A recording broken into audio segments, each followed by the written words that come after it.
کسی ملک پر ایک بادشاہ حکومت کرتا تھا۔ بادشاہ نیک تھا، انصاف کرنے والا تھا اور اپنے لوگوں سے بہت محبت کرتا تھا۔ اس بادشاہ کے ہاں کوئی بیٹا نہ تھا، صرف 3 بیٹیاں تھیں، بڑی شہزادی، منجلی شہزادی اور چھوٹی شہزادی۔ بادشاہ اپنی بیٹیوں سے بھی ایسی ہی محبت کرتا تھا جیسی اسے اپنی رعایا سے تھی۔ شہزادیاں اپنے باپ پر جان نچھاور کرتی تھیں۔ ایک روز نہ جانے بادشاہ کے دل میں کیا آئی کہ اس نے اپنی تینوں شہزادیوں کو اپنے پاس بلوایا اور ہر ایک سے ایک ہی سوال پوچھا۔ سوال یہ تھا، تمہاری محبت کیسی ہے؟ بڑی شہزادی نے جواب دیا، میری محبت شکر جیسی میٹھی ہے۔ دوسری نے جواب دیا، میری محبت مٹھائی جیسی ہے۔ اور سب سے چھوٹی شہزادی نے جواب دیا، میری محبت نمک جیسی ہے۔ اس جواب پر بادشاہ بہت ناراض ہوا۔ بڑی دونوں شہزادیوں کو تو اس نے جی بھر کے انعام دیا، لیکن چھوٹی شہزادی کو اس نے گھر سے نکال دیا۔ سپاہیوں نے چھوٹی شہزادی کو ایک ڈولی میں بٹھایا اور جنگل میں چھوڑ آئے۔ جنگل اتنا گھنا اور اندھیرا تھا کہ شہزادی کو وہاں بہت ڈر لگا، مگر کیا کرتی، اس جنگل بیاباں سے کہاں جاتی بھاگ کے۔ رات ہوئی تو جنگل کے درندوں نے دھاڑنا شروع کر دیا اور شور مچانا شروع کر دیا۔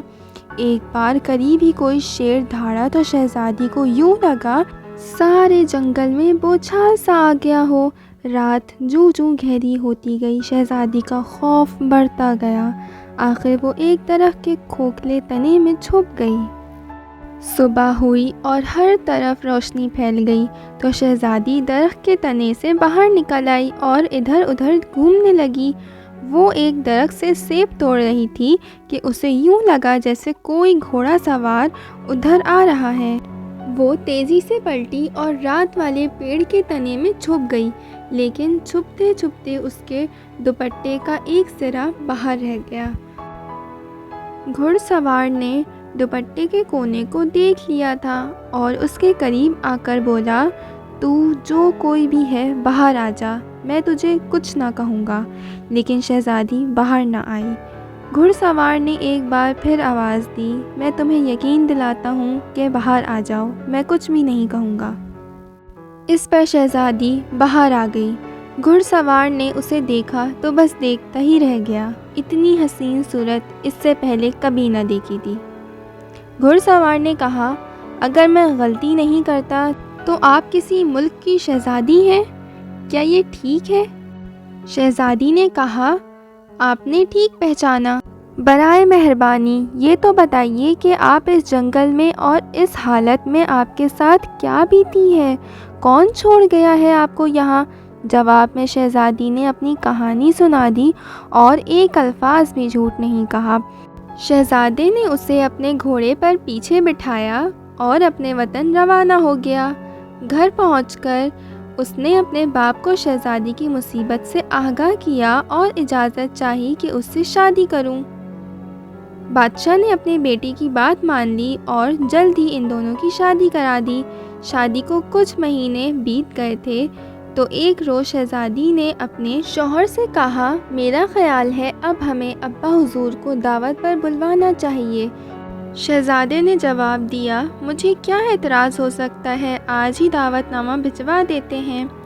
اور دوسرے دن ایک قاصد دعوت نامہ لے کر شہزادی کے باپ کی طرف روانہ ہو گیا۔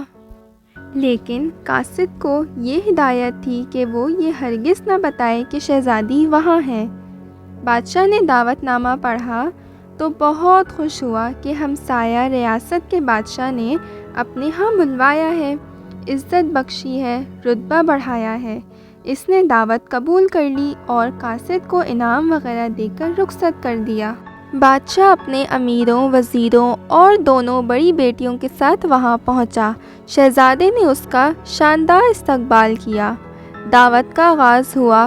رنگ برنگے لذیذ کھانے چن دیے گئے۔ بادشاہ نے پہلے تو میٹھے پکوان کھائے، جب ان کا جی بھر گیا تو کسی نمکین کھانے کی فرمائش کی۔ شہزادے نے جواب دیا، حضور، میٹھی چیزوں کے مقابلے نمکین چیزوں کی کیا حیثیت ہے؟ جانے دیجیے، آپ بس میٹھی چیزیں ہی کھائیے۔